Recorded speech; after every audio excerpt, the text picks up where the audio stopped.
blast him on Super! Goku is able to achieve perfected Ultra Instinct. Though the reincarnation of Kid Buu played a big role in making this happen, he was still able to use this power to defeat Morrow once and for all. So today, we conclude our story. Happy endings. And then, rushing out to greet him. Goku's friends embrace him, shouting he's the best. That was a real nail-biter. His son happy he's still with him. Though perhaps giving him all the credit is slightly displaced. The celebration continues on the lookout. After everything, it's finally over. The news even reaches all the way to Yar Jar with Paibara and Haska able to sense energy. The elder fixes his gaze to the sky. Well fought indeed, Vegeta and Goku. Though Eriko is happy he can finally leave. Landing, Vegeta takes his turn to address our hero. He wants to know where that final massive burst of power came from. Something Goku kind of spaced on in the heat of the moment. He's not actually too sure himself. He guesses there's still someone else amazing here on Earth. But the prince doesn't want to hear that nonsense. Surely he knows who they are. Tell him now! However, his rival smirks this off and thinks they'll all find out in due time. Probably. A very unsatisfactory answer. The reveal of the reincarnation of Kid Buu was actually mentioned to Vegeta before the Tournament of Destroyers, and also the Tournament of Power. Goku actually got a small glimpse of what this reincarnation looked like, so there's a good chance the pieces will be put together in due time. If not already by one of our heroes. Back with whom, the Lord of Lords thanks him for his cooperation. He is the savior of this universe. Though the youngster is still utterly bewildered by this, doesn't have a clue what he's talking about. Which may be by design. Asking who this jolly pink guy is anyway. The Shinkan supposes he can think of him as his kin. Causing the child to laugh. No way! We don't look alike at all! Leaping into the air, the deity joyfully offers his farewell. Teleporting away. Obviously, this isn't something normal to Oob. He just flew and went poof! Was all that a dream?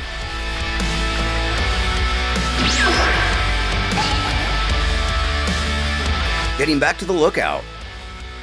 Dende bows before the Lord of Lords and expresses how much of an honor it is to meet him, thanking him for working to save their planet. But without saying a word, he surrenders control back to Majin Buu, to the great relief of Mr. Satan. He runs over to his best friend with tears in his eyes, thanking goodness he's safe. Hugging him, Buu doesn't know how to react, responding he was always here. He was just sleeping, but now he's really hungry. For better or worse, he has no memory of his time as the Great Lord of Lords. Inconsequential to Mr. Satan, he bellows that there's no better time than now for a homecoming feast. He'll have a chef whip up a whole smorgasbord. Turning to everyone else, he invites everyone to join.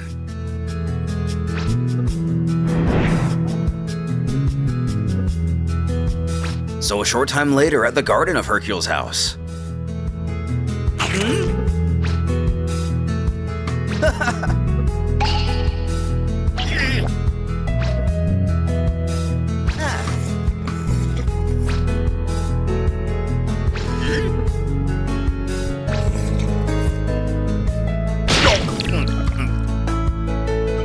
Everyone enjoying the well-earned meal. It comes time for Eska to return home.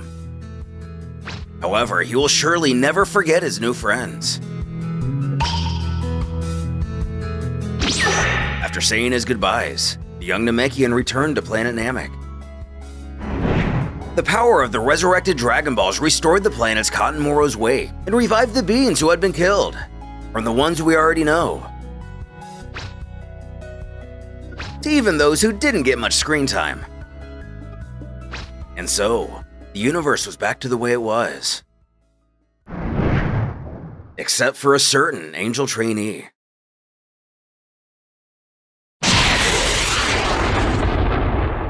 Several days later, Headed off to somewhere in space, Goku asks, "What's this all about some celery? Got any meat instead?" But Jocko said ceremony. They're honoring them all with medals for being the crew that showed Morrow who's boss. Though that doesn't sound like Goku's thing. Causing Jocko to shout, "You idiot! There's no greater honor! Medals are the mark of the true elite!" Getting him kind of curious, Goku asks how many he has. And this'll be his first, actually.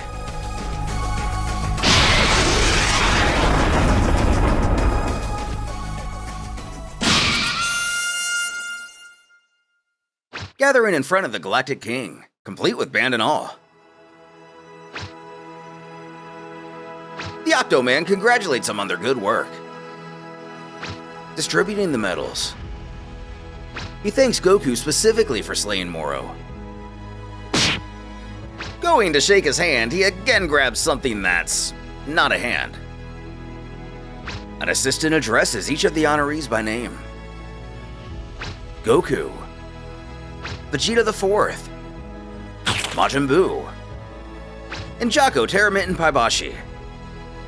Goku can't help but question why his name is so long. Who snips back, what's it matter? Continuing, the assistant utters. And finally,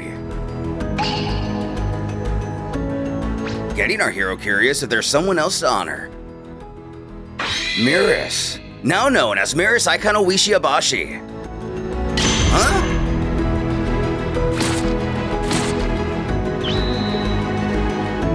And making their way through the crowd, it couldn't be. When Agent Merus himself arrives to accept this honor.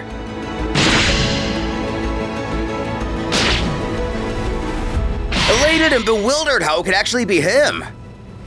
The Renegade Angel replies with a grin that he's glad to see the both of them again. Vegeta asking the obvious, how's he alive? Didn't he cease to exist? And that is exactly what happened. He did cease to exist. As an angel, that is. A few days earlier, at the Grand Prix summoning of Beerus during the final standoff against Morrow.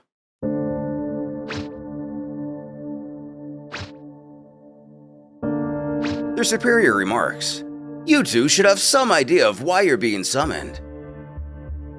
Beerus doesn't embellish. He admits he does, but he had nothing to do with this mess. This was Whis' doing. Who does embellish?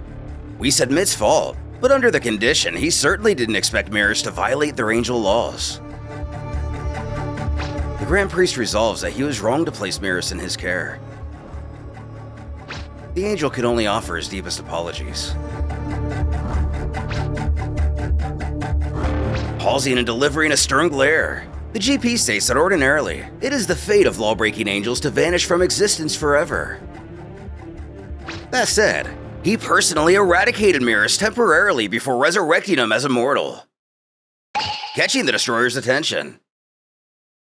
He furthers, there is simply no other way to save him. He now has a lifespan and his angel powers are gone. Prompting Whis to question what moved him to show such mercy. He tells, it was actually this one who came to me, willing to sacrifice his own life to save Merus's.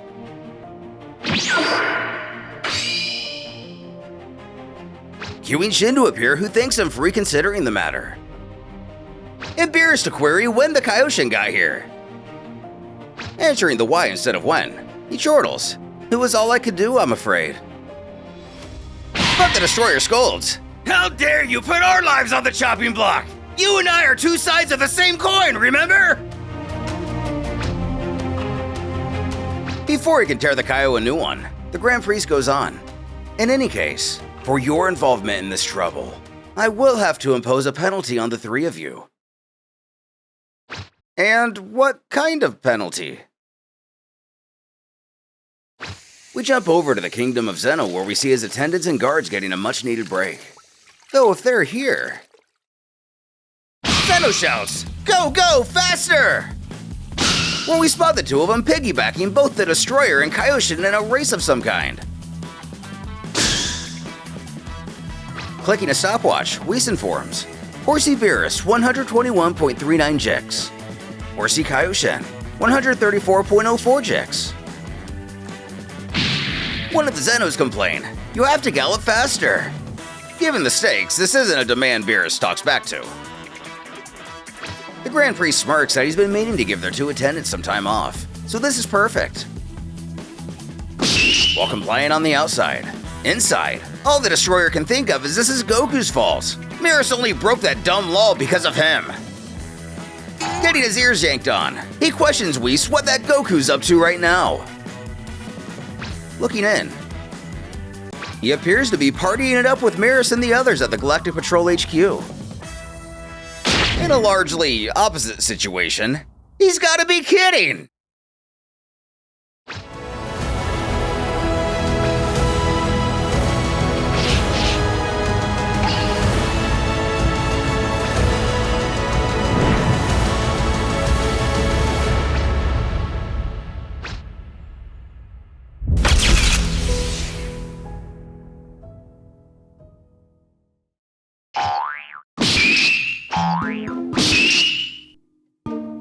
So while Beerus finishes out his punishment, and possibly leaving him a little more spiteful for the next time Goku wants to train on his planet.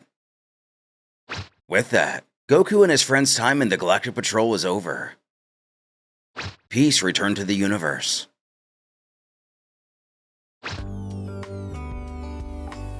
Letting out a yawn and leaning back in his chair, Jocko's happy to be back to just another peaceful day in the universe.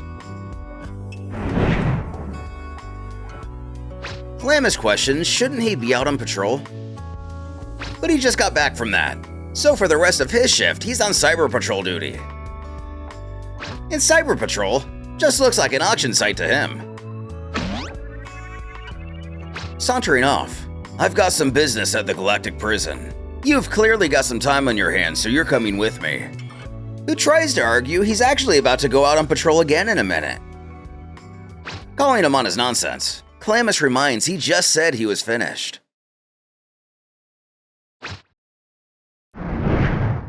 So at the Galactic Prison.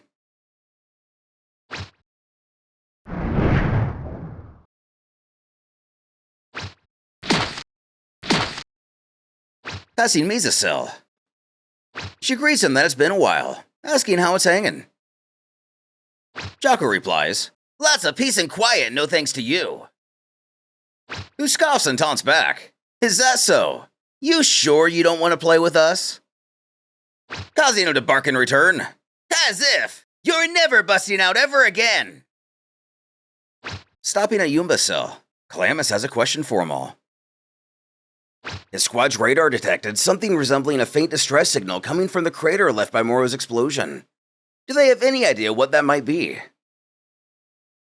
Who claims he doesn't know? Turning his chin up to the cage above him, the convict asks Quater if he knows what he's talking about. No. Possibly an intentionally ironic choice because I don't think his species can communicate all too well. So the patrolman resolves that after an explosion of that size, it could have just been general interference. But forget that crap! The bear man presses himself against the barrier and wants him to have whoever's in charge up his rations. They're barely feeding him anything in here. Which is of no concern to Calamus. Their food portions are predetermined. They can't change that. He screams for him to just let him out of here then. He wants to eat until he's stuffed. Jocko snorts they're never seeing the outside of this lockup for as long as they live. They should just be grateful they didn't get the death penalty. Sao Yogi calls over to the duo. He reminds that they still haven't forgotten that they killed their pals. Which is objectively false. Morrow is the one who did that, so their grudge is misplaced. In fact, Morrow literally ate 7-3. But Zyugi said killed. You can't kill what ain't even alive. Calamus figures destroyed then. He doesn't see what difference it makes. Back on Earth. Specifically, the crater Calamus mentioned he was picking up interference from.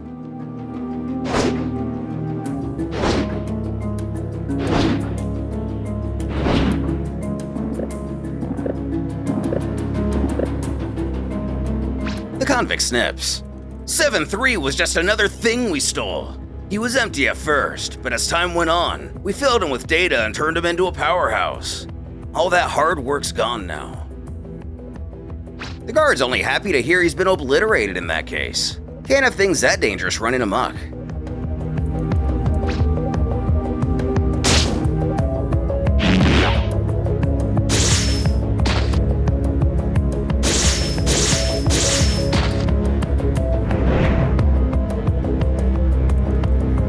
Yumba asks if they made sure he got trashed for good.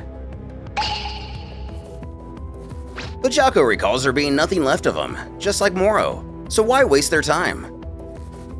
To the villain, this means they're not sure.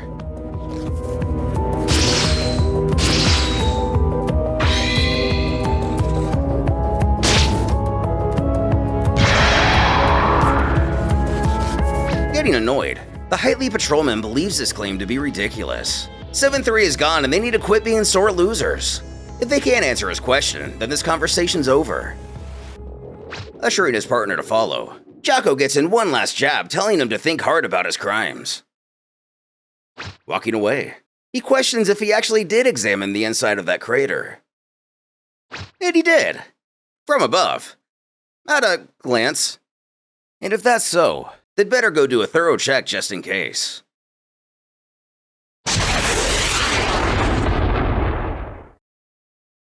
Getting back to the battlefield in no time. Calamus stands atop the crater questioning if he found anything. Ascending, it's empty. No trace of Morrow or 7-3 down there. Just like he said, he checked before. His opposite concludes that the distress signal is also stopped, so he guesses it really was just interference. But not wanting to waste this opportunity, Jocko inquires that since they came all the way to Earth, does he want to snack on some cheese while they're here? As he gets introduced to what this cheese thing is. A couple of mysterious figures have obtained the head of 7-3. Hiding until the Galactic Patrol's gone, Jocko's cadence can be heard in the distance that he's also got to try out this milk thing.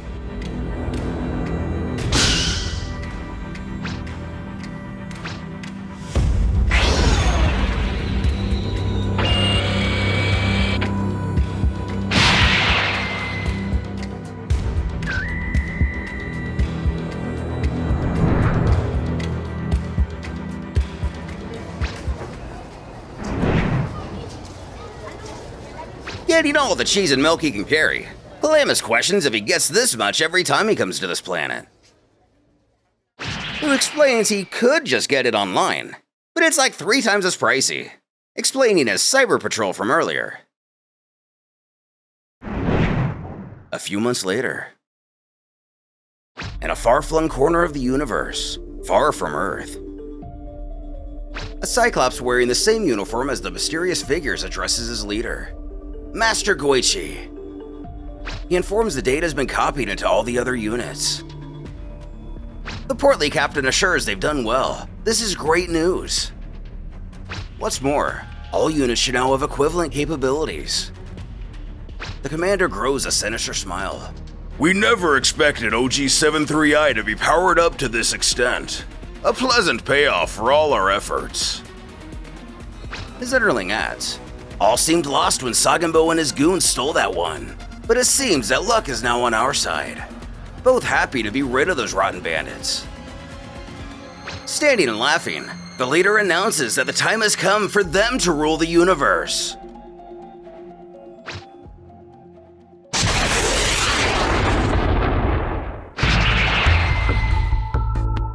As a rogue pilot zeroes in on their ship, he asks, "It's that ship, right, Oatmeal?" A digital remote voice replies, Correct, Granola. But do be careful because there could be many on board. Zooming out, we get a clear look at this individual, an adult male with greenish hair and an eye patch. He responds, "Gotcha. Prepare to provide support." Roger that. What was that? We've been boarded by an intruder! What the? Set the guards!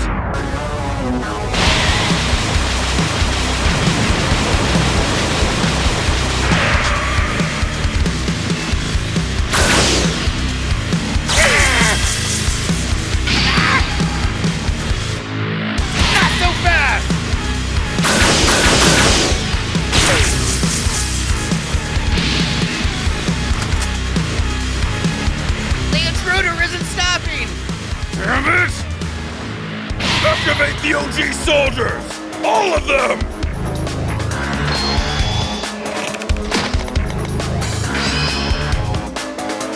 They're finally here. Those? I see. So which one's the target? Run a scan, Oatmeal. Currently scanning. That's OG72I, not the one we want.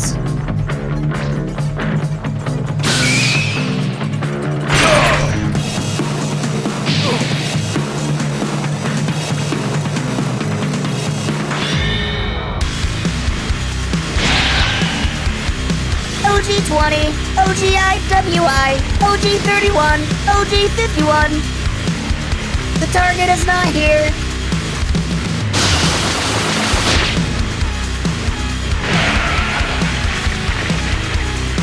There are more within. This way?